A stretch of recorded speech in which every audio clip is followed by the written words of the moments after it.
Yes, that Ranger you saw in the thumbnail is real, and it's just one of 10 rare vehicles we're looking at today, all built and shown off by American car companies. So, let's get started. Kicking off this list is one of the rarest Broncos Ford ever built, the 1966 Bronco Dune Duster. It started life as Ford's brand new four-wheel drive Bronco, though the company wanted something a little more eye-catching. So after designing it at its styling center in Dearborn, Ford sent it to the famous RAREST Custom shop in California, where it was turned into a one-of-a-kind Bronco that made its debut at the International Auto Show in New York. Starting with a six-cylinder Bronco Roadster, RAREST gave the Dune Duster a long list of custom touches, including a unique golden saddle pearl paint job, an NHRA-approved roll bar with built-in headrests, a custom windshield, exposed chrome exhaust pipes, alloy wheels with knockoff hubs, a hood scoop, racing mirrors, and walnut trim on the body. The inside got the same treatment, with a walnut steering wheel, suede and leather bucket seats, suede padding on the dashboard, beige carpeting, deluxe push-button seat belts, and a protective cover over the cargo area. Next up is the 1969 Jeep XJ001. Built on a CJ5 chassis, it had an 81-inch wheelbase, an extra-wide stance, a fiberglass body, doorless sides, and an open rear. Jeep created the XJ001 as an experimental vehicle to explore new ideas for the growing recreational off-road market. Before anything could come of it, American Motors took over the company. According to AMC historian John Conde, the new owners simply didn't have the money to put such a radical design into production. Sadly, the story didn't have a happy ending. A few years later, after the XJ001 was displayed at the Texas State Fair, the truck transporting it rolled over, caught fire, and the one and only prototype was destroyed forever. Coming in at number 3 is the 1980 Ford Bronco Montana Lobo. Built on a pre-1977 Bronco frame, the Montana Lobo came loaded with some pretty unusual ideas, including removable tinted bubble doors that could be swapped for helicopter-style webbing, a sliding rear access door, a plexiglass T-roof, cutaway rear fenders, an overhead airfoil, and even a power winch hidden inside the front bumper. Things got even crazier in the cabin. The captain's chairs could blow warm air when it was cold or cool air when it was hot, and the truck even had a digital instrument panel, overhead controls, and a tailgate that folded into a three-piece loading ramp. Ford developed the Montana Lobo with Ghia in Italy, and surprisingly, one of its ideas actually made it into production. The instrument panel design was later adapted for the 1980 Thunderbird. As for those bubble doors, they probably looked a lot better at an auto show than they would after a day on the trail. Up next, we've got the 1989 Pontiac Stinger. Designed for younger buyers, the Stinger could transform from a closed coupe into an open-air vehicle. Its green and gray carbon fiber body had removable glass panels, removable roof sections, and even lower door openings that could be replaced with beverage coolers. Underneath, it was just as interesting, with all-wheel drive, a 3-liter 4-cylinder engine producing 170 horsepower, and a pneumatic suspension system that could raise the vehicle 4 inches when needed. Pontiac also filled it with outdoor equipment like a camp stove, fold-out picnic table, umbrella, cellular phone, CD player, toolbox, and even a hose. Next up, we've got the 1990 Geo Tracker Hugger. When General Motors launched the Geo brand, the company wanted to compete with the small imported vehicles that were becoming popular, and the Hugger was one of its ideas to make the little 4x4 stand out. Starting with a convertible Geo Tracker, General Motors gave it a much more extreme look. The body panels were removed, 2 bumpers were added front and rear, and it received rocker extensions, roof modifications, and Hugger graphics. The color combination was hard to miss too, with purple covering the interior, grille, and bumper ends, while the wheels and 2 bumpers were painted orange.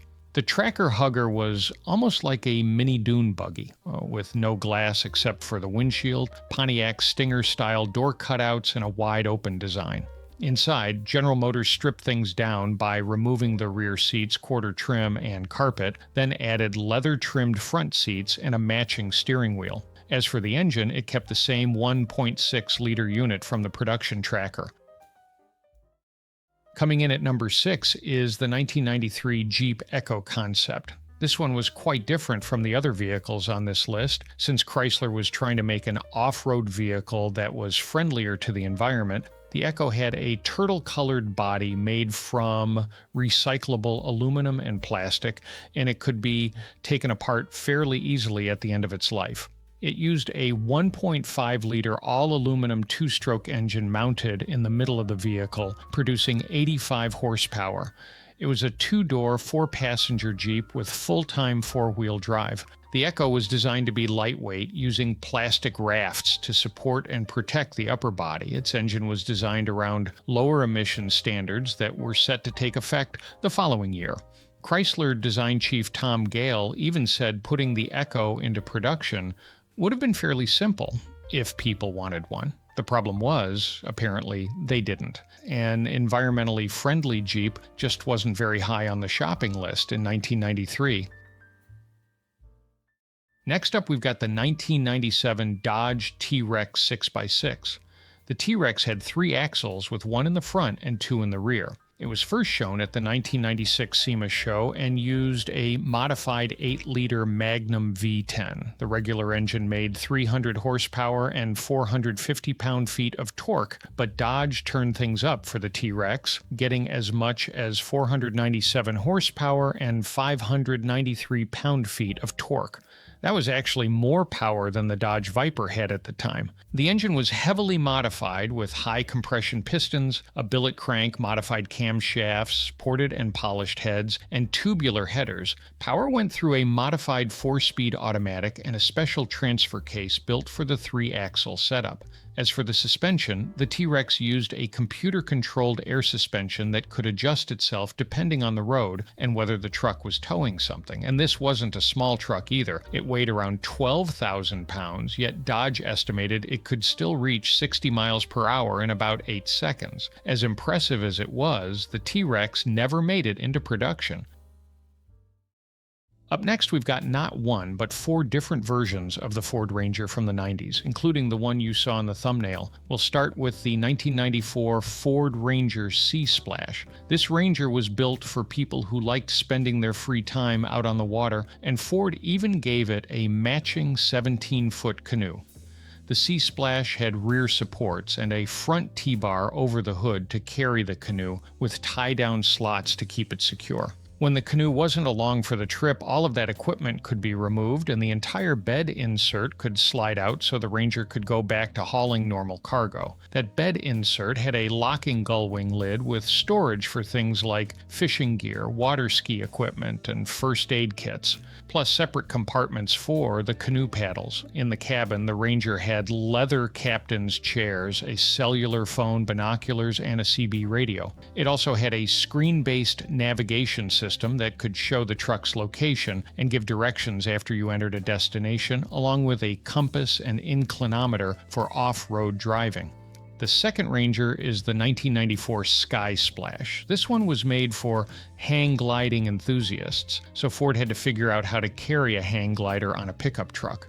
The Sky Splash had a special bed insert with a launching platform and a winch with an automatic tensioning system. The winch would feed out the line until the hang glider reached the proper altitude and was released. Just like the Sea Splash, the Sky Splash had rear supports and a T-bar over the hood to keep the hang glider secure during transport. The third Ranger is the 1997 Sandcourt, and there's not a whole lot of information about this one. From what we know, it was a beach-themed version of the Ranger, with features like a high chair, a parasol, and a drinks cabinet. And then there's the fourth Ranger, the 1997 Baja Baby. There's even less information available about this one, so all we really know is that it was another rare version of the Ranger from the 90s. Coming in at number 9 is the 1998 Jeep Jeepster. Under the hood was a 4.7-liter V8 making 275 horsepower paired with a 4-speed automatic. The suspension could be raised to give the Jeep nearly 10 inches of ground clearance or lowered all the way down, making it the lowest Jeep ever built up to that point. It rode on 19-inch wheels with Goodyear extended mobility tires, which could let the Jeep keep driving for more than 50 miles at 55 miles per hour, even after a tire lost all its air. The Jeepster had 4 seats, an open-air design, 8-way adjustable seats, and a weather-resistant cognac-colored leather interior. Jeep planned to put it into production for 2001, but that never happened. And finally, coming in at number 10 is the 2000 GMC Terradyne. The Terradyne had 5 seats, a 6-foot cargo bed that could extend to 8 feet when you needed more space, and storage boxes built right into the sides of the bed. As for the engine, it used a Duramax 6.6-liter V8 intercooled turbo diesel paired with an Allison 1000 series 5-speed automatic transmission. The name Terradyne came from terra, the Latin word for earth, and dyne, the Greek word for strength and power. The information in this video was gathered from the sources shown on screen. As always, you can find the sources in the Google Doc linked in the description. I recommend checking them out for more details.